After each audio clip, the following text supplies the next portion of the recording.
बिस्मिल्लाहिर्रहमानिर्रहीम। तमाम बुजुर्गों, दोस्तों, भाइयों को अस्सलाम वालेकुम वरहमतुल्लाहि वबरकात। ख्वाजा हैदर अली आतिश की गज़ल नंबर 2, जमात नाहम, सूबा खैबर पख्तूनख्वा। पहले 3 इशार की तशरीह हम कर चुके हैं। चौथा शेर है, तलाश यार में क्या ढूंढिए किसी का साथ, हमारा साया हमें नागवार राह में है। आतिश कहते हैं कि मुझे जिस महबूब की तलाश है, उसकी तलाश के लिए मुझे किसी का साथ नहीं चाहिए। मैं चाहता हूँ कि मैं अकेला जाऊँ और इतना अकेला जाऊँ कि मेरा साया भी मेरे साथ ना हो। ये शेर इश्क हकीकी है कि मुझे अल्लाह तबारक व तआला का दीदार करना है, मुझे खालिक कायनात से मिलना है और इसके लिए मैं अकेला ही जाना चाहता हूँ। मुझे अपने महबूब की तलाश में जाते वक्त किसी के भी सहारे की जरूरत नहीं है। ये सफर मैं अकेले करूँगा और इस सफर में मैं चाहूँगा कि मेरा साया भी मेरे साथ ना हो। हैदर अली आतिश कहते हैं कि महबूब की तलाश मुझे अकेले करनी है। मुझे ये मंजूर नहीं कि मैं अपने महबूब को मिलने जाऊं और साथ में मेरे कोई साथी, कोई दोस्त भी हो, क्योंकि इस तरह एक रकीब पैदा करने वाली बात होगी। और मैं ये चाहता हूं कि मेरे सफर में मैं तो क्या, मेरा साया भी मेरे साथ ना हो। मुझे अपना साया भी नागवार लगता है। महबूब तक रसाई के लिए मुझे किसी की भी मदद की जरूरत नहीं है। तलाश यार में क्या ढूंढिए किसी का साथ, यानी अपने दोस्त को ढूंढने के लिए, अपने महबूब को ढूंढने के लिए किसी का क्या साथ में ढूंढूं। हमारा साया हमें, यानी मेरा अपना साया भी मुझे नागवार राह में है। इस राह में मुझे अपना साया भी अपने साथ रखना मुनासिब नहीं लगा। शेर नंबर 5, सफर है शर्त मुसाफिर नवाज बोहतेरे, हजार हा शजरे सायादार राह में है। आतिश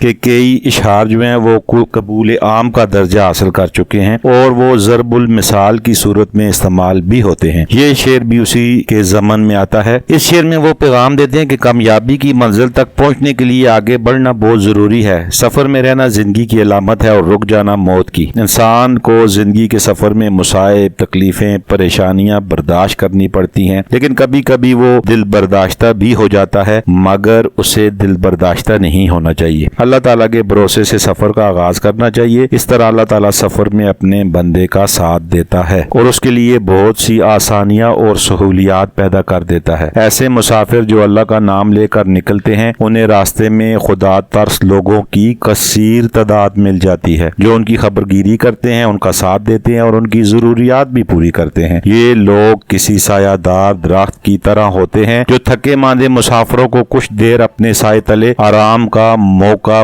फराहम करते हैं। बकौल शायर, हजारों राहतें रस्ते पर तेरी मुंतजिर होंगी, निकल कर देख घर से सिर्फ अल्लाह के सहारे पर। यानी जो लोग अल्लाह के सहारे पर सफर करते हैं, अल्लाह पाक उन्हें उस सफर में कभी भी अकेला नहीं छोड़ता। तो ये हमने मजीद 2 इशार तशरीह की है, शेर नंबर 4 और शेर नंबर 5 की। उम्मीद है कि आपको कुछ ना कुछ समझ आ गई होगी। मजीद 2 इशार की इंशाल्लाह फिर हम तशरीह करेंगे। इतनी खुसूसी दुआ में याद रखिएगा। वीडियो पसंद आए तो लाइक कीजिए, इस चैनल को सब्सक्राइब भी कीजिए। वस्सलाम।